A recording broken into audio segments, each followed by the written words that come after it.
কি ব্যাপার, তোমাদের দেখছি তুহিনা আসেনি? তুহিনা কোথায়? ও আর কোনোদিন স্কুলে আসবে না। মানে? কালকে তোমাদের কথা বলার ব্যাপারটা ওর বাবা জানতে পেরে গেছে। হ্যাঁ? ওকে ওর বাবা অনেক মারধর করেছে। ওকে ওর বাবা কোনোদিন বাড়ি বাইরে বেরোতে দেবে না।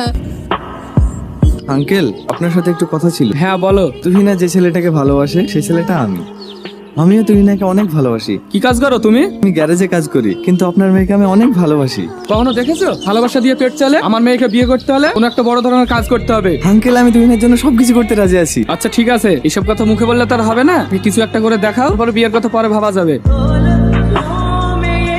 তুমি সবকিছু রেডি করে নাও, আমার বন্ধু ছেলের সাথে কালকে তুহিনার বিয়ে দিচ্ছি। তুমি এসব কি বলছো? মেয়েটার শরীরের অবস্থা তো খুবই খারাপ, আর হঠাৎ করে বিয়ে কি করে সম্ভব? তোমার মেয়ে যা করেছে তাতে ওর বিয়ে হঠাৎ করে দিতে হবে। যাও আমার মেয়েকে গিয়ে বোঝাও গা।